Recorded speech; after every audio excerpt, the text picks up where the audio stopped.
How's it going, everyone? In this new video, I want to show you whether or not it's worth buying a Samsung Galaxy Note 8 in 2025 or 2026. First of all, I'm going to make it very clear to you that in this video, I'm simply going to tell you whether or not it's worth it. If you need a review or more specific things, I recommend looking for another video on YouTube. From there, this video is simply to consider whether it's worth using and things to keep in mind if you want to have this type of phone. So, without further ado, let's get started. First of all, before anything else, I want to show you the difference between the two systems. This one comes with with Samsung Experience, which was the original system, and the other one with UI. And the truth is, they look extremely different for you to see, totally different, and in terms of software too. And speaking of the phone itself, it was released back in 2018. Well, it was actually at the end of 2017, as was typical of the news. And this phone, honestly, was a huge sales success. One of the things that stands out the most is its size. In fact, it's almost similar to the Galaxy S23 Ultra, which is my personal phone. And honestly, in terms of size, the S23 Ultra is obviously going to be bigger, but in terms of features, it's lighter. Aside from that, the cameras work quite well. It actually records in high definition. It can record up to 4K at 60 frames per second, which was revolutionary for a phone like that back then. Aside from that, in terms of performance in games and applications, it's great.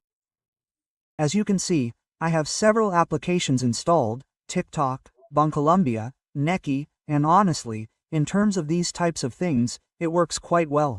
There I can go to New Pi, it opens quite quickly, and we're opening a fairly old phone, but obviously, with such old things, let's say, their shortcomings come, let's say, what takes its toll. And it's already 2025, 8 years after this phone came out, and the serious problem will be its storage, because as you can see, 64 gigabytes of internal memory is about to fill up. That's a serious problem in this regard. Hey, what else can I tell you? It also has 6 gigabytes of RAM. In terms of applications, management and all that, it's going to work pretty great. One of the things that this phone will only have, like the S8, S9 and Note 9, is the iris scanner.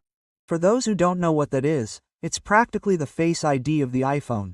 And well, it's basically this little thing that identifies your face and unlocks it in all types of conditions, which, as I said, only iPhones and this type of Samsung phone have. Unfortunately, Samsung discontinued this feature until the Note 9. But hey, another thing that also surprises us about this phone is that the screen is completely curved. It's completely curved. Unfortunately, the units I have, the screens are not in their best condition, let's say, because they have their ghosting effect, but at least they are fully functional. Another shortcoming that this phone also has is its frequency rate, because this screen is only 60 Hz, something that today is normally 120 or even 144 Hz in some high-end devices. But let's suppose that this is not going to be, let's say, so much for gaming, but rather for more normal use, social networks, browsing, Facebook, Instagram, WhatsApp, etc. It will work quite well. It will not have any problems. It can watch videos on YouTube without any problem. For basic games, such as Free Fire, it will work quite well, although obviously I am a bit laggy. And why do I put this type of games? Because this is one of the few games that many people are looking for.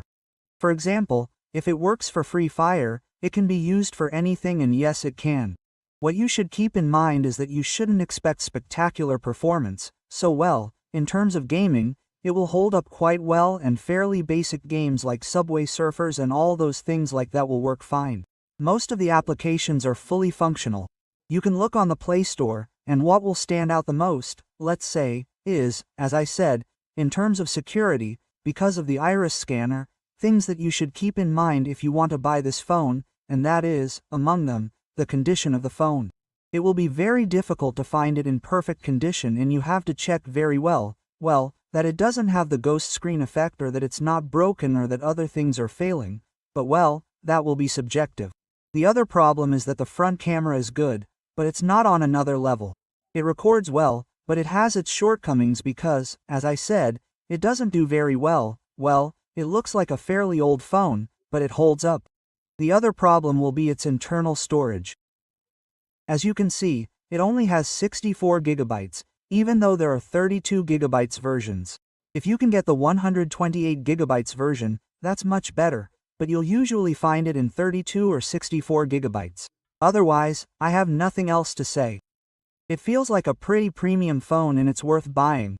The truth is that if you find it in good condition, it would be a good deal and you could use it either as a secondary phone or a smartphone, because there's no problem with this phone.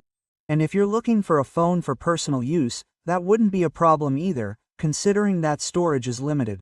One advantage it has is that it has a micro SD card slot, so you can transfer photos and videos to the memory card, and many of the units have dual card slots, so you can use 2 lines. Well, that's it. I have nothing else to say about this phone. I really like that it has this type of shape and that Samsung really attracted a lot of attention back then. And well, I hope you liked this video. Let me know with a like, subscribe, activate the bell and all, and see you next time.